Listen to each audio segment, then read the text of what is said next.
Welcome to Tamil info express. இந்த வீடியோவில் Tamil Nadu ration smart கார்டுக்கு ஆன்லைனில் எப்படி அப்ளை பண்ணுறது அப்படிங்கிறத தெளிவாக பார்க்க போகிறோம். ரொம்பவே சிம்பிள் ப்ராசஸ் தான்.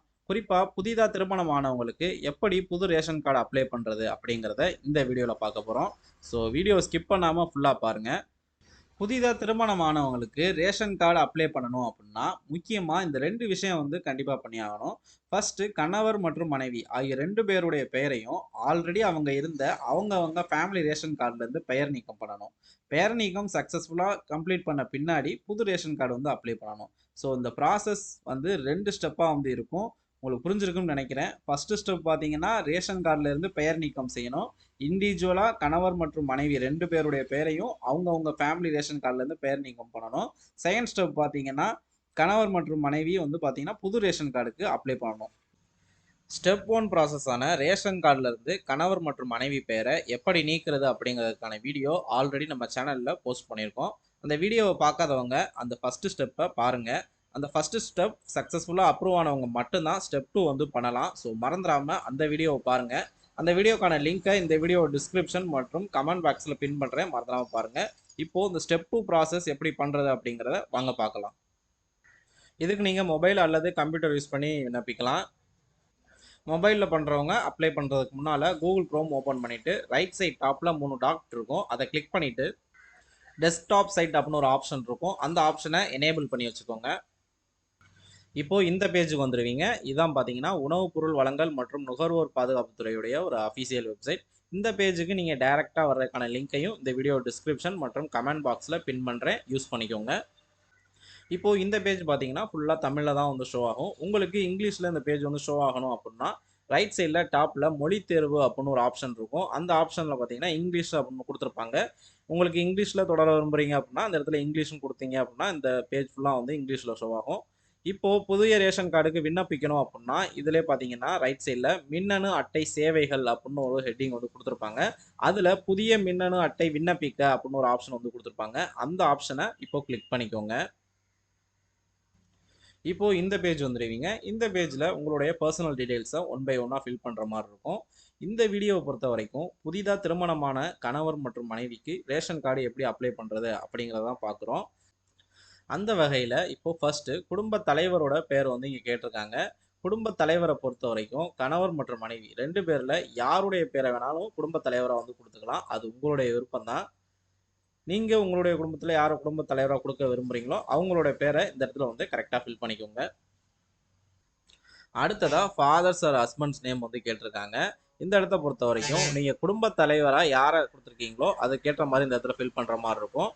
உதாரணத்துக்கு நீங்கள் கணவரோட பேரை குடும்ப தலைவராக கொடுத்துருந்தீங்க அப்படின்னா இந்த இடத்துல கணவருடைய அப்பா பேரை கொடுக்குற மாதிரி இருக்கும். இதுவே நீங்கள் குடும்ப தலைவராக மனைவியோட பேரை கொடுத்துருந்தீங்க அப்படின்னா இந்த இடத்துல கணவரோட பேரை கொடுக்குற மாதிரி இருக்கும்.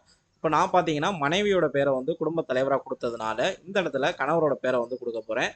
இதே போல் நீங்கள் யாரை குடும்ப தலைவராக செலக்ட் பண்ணியிருக்கீங்களோ அதற்கேற்ற மாதிரி இந்த இடத்த ஃபில் பண்ணிக்கோங்க. அடுத்ததா மறந்துடாம குடும்ப தலைவரோட பேரை இந்த இடத்துல கொடுக்கும்போதே இந்த இடத்துல நீங்க கணவரோட பேரை கொடுக்குறீங்க அப்படின்னா இந்த இடத்துல மிஸ்டருங்கிற ஆப்ஷனையும், மனைவியோட பேரை கொடுக்க போறீங்க அப்படின்னா மிஸ்ஸஸ்ங்கிற 2வது ஆப்ஷனையும் செலக்ட் பண்ணிக்கோங்க. ஸோ மறந்துடாம இந்த இடத்துல அதை கொடுத்துக்கோங்க. அடுத்ததா இந்த இடத்துல உங்களுடைய அட்ரஸ் கொடுக்குற மாதிரி இருக்கும். அட்ரஸை பொறுத்த வரைக்கும் நீங்கள் இந்த இடத்துல என்ன அட்ரஸ் கொடுக்குறீங்களோ அதற்கேற்ற மாதிரி ஒரு ப்ரூஃப் நீங்கள் அப்லோட் பண்ணணும். அது என்னென்ன ப்ரூஃபாக இருக்கலாம் அப்படிங்கிறத இங்கே கொடுத்துருக்காங்க. இதன்படி பார்த்தீங்கன்னா ஆதார் அட்டை, மின்சார கட்டணம், வங்கி கணக்கு புத்தகத்தின் முன்பக்கம், எரிவாயு நுகர்வோர் அட்டை, இது மாதிரி ஏதாவது ஒரு ப்ரூஃபை நீங்கள் அட்ரஸுக்காக அப்லோட் பண்ணுற மாதிரி இருக்கும். நீங்கள் இந்த ப்ரூஃபில் என்ன அட்ரஸ் நீங்கள் அப்லோட் பண்ணுறீங்களோ அதற்கேற்ற மாதிரி அட்ரஸை தான் நீங்கள் இந்த இடத்துல நீங்கள் ஃபில் பண்ணுற மாதிரி இருக்கும். ஸோ அதுக்கேற்ற மாதிரி கரெக்டான அட்ரஸை இந்த இடத்துல ஃபில் பண்ணிடுங்க. அட்ரஸ் ஃபில் பண்ண பின்னாடி இப்போது லெஃப்ட் சைடில் நீங்கள் என்னென்ன டீட்டெயில்ஸ்லாம் ஃபில் பண்ணீங்களோ அதை அப்படியே நீங்கள் ரைட் சைடில் தமிழில் ஃபில் பண்ணுற மாதிரி இருக்கும். இதில் ஃபஸ்ட்டு பார்த்தீங்கன்னா குடும்ப தலைவரோட பேர் கேட்டிருக்காங்க. இதில் ஃபஸ்ட்டு நீங்கள் திருமதியா, செல்வியா அப்படிங்கிறத செலக்ட் பண்ணிடுங்க. அடுத்தது நீங்கள் நேமை இங்கே இங்கிலீஷில் டைப் பண்ணாலே அது தமிழில் டிரான்ஸ்லேட் ஆகும். வேணால் நீங்கள் இந்த மாதிரி ட்ரை பண்ணி பாருங்கள்.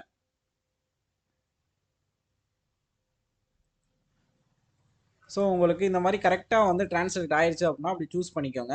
சப்போஸ் உங்களுக்கு தவறுதலாக டிரான்ஸ்லேட் ஆகும் பட்சத்தில் நீங்கள் நோட் பேட், கூகுள் டிரான்ஸ்லேட்டர் அல்லது வாட்ஸ்அப்பில் அந்த சேட் பாக்ஸில் நீங்கள் தமிழில் டெக்ஸ்ட் பண்ணிவிட்டு அதை காப்பி பண்ணி இந்த இடத்துல வந்து பேஸ்ட் பண்ணிக்கோங்க. இது போல் நீங்கள் இங்கே கேட்டிருக்க டீட்டெயில்ஸ்லாம் ஒன் பை ஒன்னாக தமிழில் வந்து இங்கே கொடுத்ததை அப்படியே வந்து ஃபில் பண்ணிக்கோங்க. அடுத்ததாக ரைட் சைடில் லாஸ்ட்டில் பார்த்தீங்கன்னா குடும்ப தலைவரோட புகைப்படம் வந்து கேட்டிருக்காங்க. நீங்கள் யாருடைய பெயரை, கணவர் ஆர் மனைவி யாருடைய பெயரை நீங்கள் குடும்ப தலைவராக கொடுத்துருக்கீங்களோ அவங்களுடைய ஒரு பாஸ்போர்ட் சைஸ் ஃபோட்டோவை நீங்கள் இந்த இடத்துல வந்து அப்லோட் பண்ணுற மாதிரி இருக்கும். ஃபோட்டோவை பொறுத்த வரைக்கும் ஒரு 5 MB சைஸுக்குள்ளே இருக்கணும் அப்படிங்கிறது சொல்லியிருக்காங்க. ஃபார்மெட்டை பொறுத்த வரைக்கும் JPEG or JPG or PNG ஃபார்மெட்டில் இருக்கலாம் அப்படின்னு சொல்லியிருக்காங்க. அதற்கேற்ற மாதிரி உங்களுடைய ஃபோட்டோ வந்து ரெடி பண்ணிவிட்டு இந்த இடத்துல பதிவேற்றம் அப்படின்னு ஒரு ஆப்ஷன் இருக்கும். அந்த ஆப்ஷனை வந்து கிளிக் பண்ணிவிட்டு இந்த இடத்துல உங்களுடைய ஃபோட்டோ வந்து கரெக்டாக வந்து அப்லோட் பண்ணிடுங்க. ஃபோட்டோ அப்லோட் பண்ணதோட அடுத்தது கீழே வந்தீங்க பார்த்தீங்கன்னா இந்த இடத்துல உங்களுடைய மாவட்டம் என்ன அப்படிங்கிற கேட்டிருப்பாங்க. இந்த இடத்துல இந்த ஆப்ஷனை கிளிக் பண்ணீங்க அப்படின்னா அதில் தமிழ்நாட்டில் உள்ள எல்லா மாவட்டங்களுடைய பெயரும் இருக்கும். இதில் உங்களுடைய மாவட்டம் என்னதோ அதை கரெக்டாக வந்து செலக்ட் பண்ணிக்கோங்க. அடுத்தது மண்டலம் அல்லது வட்டம், அதாவது உங்களுடைய தாலுக்கா என்ன அப்படிங்கிறத இந்த இடத்துல வந்து செலக்ட் பண்ணுற மாதிரி இருக்கும். இந்த ஆப்ஷனை கிளிக் பண்ணீங்க அப்படின்னா உங்களுடைய மாவட்டத்தில் உள்ள தாலுக்காவுடைய பெயர்கள்லாம் வந்து வரும். இதில் நீங்கள் எந்த தாலுக்காவோ அதை வந்து கரெக்டாக வந்து இந்த இடத்துல வந்து செலக்ட் பண்ணிடுங்க. அடுத்தது உங்களுடைய கிராமத்தோட பெயர் என்ன அப்படிங்கிறத கேட்டிருக்காங்க. இந்த ஆப்ஷனை கிளிக் பண்ணீங்க அப்படின்னா உங்களுடைய தாலுக்காவில் உள்ள கிராமங்களுடைய பெயர்லாம் வரும். நீங்கள் எந்த கிராமம் அப்படிங்கிறத இந்த இடத்துல கரெக்டாக வந்து செலக்ட் பண்ணிக்கோங்க. அடுத்ததா அஞ்சல் குறியீடு வந்து கேட்டிருக்காங்க, அதாவது போஸ்டல் கோடு கேட்டிருக்காங்க. ஒரு 6 டிஜிட் நம்பர் இருக்கும் உங்கள் போஸ்டல் கோட், அதை வந்து இந்த இடத்துல வந்து ஃபில் பண்ணிக்கோங்க. அடுத்ததா கைபேசி எண் கேட்டிருக்காங்க, அதாவது உங்களுடைய மொபைல் நம்பர் வந்து கேட்டிருக்காங்க. உங்களுடைய மொபைல் நம்பரை இந்த இடத்துல கரெக்டாக வந்து ஃபில் பண்ணிடுங்க. அடுத்ததாக தொலைபேசி எண் வந்து கேட்டிருக்காங்க. உங்கள்கிட்ட லேண்ட்லைன் நம்பர் இருந்தது அப்படின்னா அதை இதில் கொடுத்துக்கோங்க. அப்படி இல்லை அப்படின்னா விட்டுருங்க, இது கட்டாயம் இல்லை. அடுத்தது மின்னஞ்சல் முகவரி, அதாவது இமெயில் அட்ரஸ் வந்து கேட்டிருக்காங்க. உங்கள்கிட்ட இமெயில் அட்ரஸ் இருந்தது அப்படின்னா அந்த இடத்துல கொடுத்துக்கோங்க. அப்படி இல்லை அப்படின்னா விட்டுருங்க, இதுவும் வந்து கட்டாயம் இல்லை. அடுத்ததாக பார்த்தீங்கன்னா குடும்ப உறுப்பினர்களின் விவரங்கள் வந்து நம்ம கொடுக்குற மாதிரி இருக்கும். இதில் ஃபர்ஸ்ட் குடும்ப தலைவரோட விவரம் வந்து கொடுக்கணும். இப்போ ரைட் சைடில் பார்த்தீங்கன்னா உறுப்பினரை சேர்க்க அப்படின்னு ஒரு ஆப்ஷன் இருக்கும். அந்த ஆப்ஷனை கிளிக் பண்ணிக்கோங்க. இப்போ இங்க பாத்தீங்கன்னா ஃபர்ஸ்ட் குடும்பத் தலைவரோட பேர் வந்து டிஃபால்ட்டா ஃபில் ஆயிருக்கும். அடுத்தது குடும்பத் தலைவருடைய பிறந்த தேதி என்ன அப்படிங்கறத வந்து கேட்டிருக்காங்க. இதை நீங்க கிளிக் பண்ணிட்டு ஃபர்ஸ்ட் இயர் வந்து செலக்ட் பண்ணிக்கோங்க. அடுத்தது மந்த் வந்து செலக்ட் பண்ணிக்கோங்க. அடுத்ததா டேட் வந்து கொடுத்துக்கோங்க. இது போல உங்களுடைய குடும்பத் தலைவரோட டேட் ஆஃப் பர்த் இந்த இடத்துல வந்து கரெக்டா கொடுத்துக்கோங்க. அடுத்தது பாலினம் வந்து கேட்டிருப்பாங்க, ஆனா பெண்ணா திருநங்கையான்னு. குடும்பத் தலைவர்களுக்கு ஏற்ற மாதிரி நீங்கள் அவங்களுடைய பாலினத்தை இந்த இடத்துல வந்து கரெக்டாக கொடுத்துக்கோங்க. அடுத்தது தேசிய இனம் வந்து கேட்டிருப்பாங்க, இதில் இந்தியன் அப்படிங்கிறத செலக்ட் பண்ணிக்கோங்க. அடுத்தது தொழில் வந்து கேட்டிருப்பாங்க. குடும்ப தலைவர் வந்து தொழில் பண்ணுறாங்க அப்படின்னா அதற்கேற்ற மாதிரி ஆப்ஷன் வந்து கொடுத்துக்கோங்க. அப்படி இல்லை அப்படின்னா வந்து விட்டுருங்க, இது கட்டாயம் இல்லை. அடுத்தது மாத வருமானம் வந்து கேட்டிருக்காங்க. மாத வருமானம் வந்து எதுவும் இருந்தது அப்படின்னா அதை கொடுத்துக்கோங்க. அப்படி மாத வருமானம் வந்து குடும்ப தலைவருக்கு இல்லை அப்படின்னா அந்த இடத்துல வந்து 0 அப்படிங்கிறத வந்து கொடுத்துக்கோங்க. அடுத்ததா வாக்காளர் அட்டை எண் வந்து கேட்டிருக்காங்க. அதாவது குடும்பத் தலைவருக்கு ஓட்டர் ஐடி இருந்தது அப்படின்னா அந்த ஓட்டர் ஐடி நம்பரை வந்து இந்த இடத்துல கொடுத்துக்கோங்க. இருந்தா கொடுத்துக்கோங்க, அப்படி இல்லைன்னா விட்டுருங்க, இதுவும் கட்டாயம் இல்லை. அடுத்ததா குடும்பத் தலைவர் மாற்றுத்திறனாளியா இல்லையா அப்படிங்கிற கேட்டிருக்காங்க. குடும்பத் தலைவர் மாற்றுத்திறனாளியா இருக்கும் பட்சத்துல, அதாவது பர்சன் வித் பெஞ்ச்மார்க் டிசபிலிட்டி அப்படின்னு சொல்லுவாங்க. ஸோ அப்படி இருக்கும் பட்சத்துல இந்த இடத்துல ஆம் வந்து கொடுத்துக்கோங்க. அப்படி இல்லை அப்படின்னா இல்லைன்னு கொடுத்துக்கோங்க. குடும்பத் தலைவர் மாற்றுத்திறனாளியா இருக்கும் பட்சத்துல அதற்கான ப்ரூஃப் வந்து நீங்கள் இந்த இடத்துல அப்லோட் பண்ணுற மாதிரி இருக்கும். ஸோ அந்த ப்ரூஃப் என்னன்னு இந்த இடத்துல கொடுத்துட்டு அதோட PDF காப்பியை இந்த இடத்துல நீங்கள் வந்து அப்லோட் பண்ணுற மாதிரி இருக்கும். ஸோ மாற்றுத்திறனாளியாக இருக்கவங்க அதற்கேற்ற மாதிரி இந்த இடத்துல வந்து கொடுத்துக்கோங்க. அடுத்ததாக கீழே வந்தீங்கன்னா நீங்கள் ஒரு ஆவணம் வந்து, அதாவது ப்ரூஃப் வந்து நீங்கள் வந்து கொடுக்குற மாதிரி இருக்கும். இதில் ஆதார் அட்டை என்று கொடுத்துருப்பாங்க. ஸோ அதை செலக்ட் பண்ணிவிட்டு ஆதார் அட்டையை ஒரு PDF ரெடி பண்ணிவிட்டு அதை இந்த இடத்துல வந்து சூஸ் ஃபைல்ன்ற ஆப்ஷனை கிளிக் பண்ணிவிட்டு செலக்ட் பண்ணிவிட்டு பதிவேற்றுன்ற ஆப்ஷனை கொடுத்து அப்லோட் பண்ணிடுங்க. இப்போ குடும்பத் தலைவருடைய எல்லா டீட்டெயில்ஸும் நம்ம அந்த இடத்துல கொடுத்த பின்னாடி ரைட் சைடில் கீழே உறுப்பினர் விவரம் சேமி அப்படின்னு ஒரு ஆப்ஷன் இருக்கும். அந்த ஆப்ஷனை கிளிக் பண்ணிக்கோங்க. இப்போ குடும்பத் தலைவருடைய டீட்டெயில்ஸ் எல்லாமே சக்ஸஸ்ஃபுல்லாக வந்து சேவ் ஆகிருக்கும். அடுத்ததாக நீங்கள் குடும்ப தலைவராக கணவரோட பேரை கொடுத்துருந்தீங்க அப்படின்னா அடுத்தது மனைவியோட டீட்டெயில்ஸ் வந்து நீங்கள் ஒன் பை ஒன்னாக ஃபில் பண்ணுற மாதிரி இருக்கும். இதுவே நீங்கள் குடும்ப தலைவராக மனைவியோட பேரை வந்து நீங்கள் கொடுத்துருந்தீங்க அப்படின்னா அடுத்ததாக கணவருடைய டீட்டெயில்ஸை நீங்கள் ஒன் பை ஒன்னாக கொடுக்குற மாதிரி இருக்கும். ஸோ அதற்கேற்ற மாதிரி நீங்கள் கொடுக்கணும். இப்போ உறுப்பினர் சேர்க்க அந்த ஆப்ஷன் வந்து கிளிக் பண்ணிக்கோங்க. இப்போ நான் பார்த்தீங்கன்னா குடும்ப தலைவராக மனைவியோட டீட்டெயில்ஸ் வந்து கொடுத்ததுனால அடுத்த குடும்ப உறுப்பினரில் கணவருடைய டீட்டெயில்ஸை நான் இங்கே வந்து கொடுக்குறேன். இதே போல் நீங்கள் எப்படி பண்ணியிருக்கீங்களோ அதுக்கேற்ற மாதிரி கரெக்டாக வந்து கொடுத்துக்கோங்க. இப்போ ஃபர்ஸ்ட் நேம் கேட்டிருப்பாங்க. நேமை பொறுத்த வரைக்கும் இதில் ஃபர்ஸ்ட்டு நீங்கள் இதை கிளிக் பண்ணிட்டு மிஸ்டரா மிஸ்ஸஸா அப்படிங்கிறத கரெக்டாக வந்து செலக்ட் பண்ணிக்கோங்க. அடுத்து உங்களுடைய நேமை கொடுத்துக்கோங்க. அடுத்து தமிழில் கேட்டிருப்பாங்க, தமிழ்லேயும் நேம் வந்து கொடுத்துக்கோங்க. இதில் திருவா திருமதியா அப்படிங்கிறத கரெக்டாக செலக்ட் பண்ணிக்கோங்க. அடுத்து பிறந்த தேதி கேட்டிருப்பாங்க. பிறந்த தேதியை பொறுத்த வரைக்கும் நான் ஆல்ரெடி சொன்ன மாதிரி இந்த ஆப்ஷனை கிளிக் பண்ணிட்டு ஃபர்ஸ்ட் இயர் வந்து செலக்ட் பண்ணிக்கோங்க. அடுத்தது மந்த் வந்து செலக்ட் பண்ணிக்கோங்க. அடுத்து டேட் வந்து கொடுத்துக்கோங்க. இது போல் டேட் ஆஃப் பர்த் வந்து இந்த இடத்துல ஃபில் பண்ணிடுங்க. அடுத்து பாலினம் கேட்டிருப்பாங்க. பாலினம் நீங்கள் கரெக்டாக இந்த இடத்துல ஆனா பெண்ணா திருநங்கை அப்படிங்கிறத கரெக்டாக செலக்ட் பண்ணிக்கோங்க. அடுத்து தேசிய இனம்ல இந்தியன் வந்து செலக்ட் பண்ணிக்கோங்க. அடுத்து உறவு முறை, இது ரொம்ப முக்கியமானது.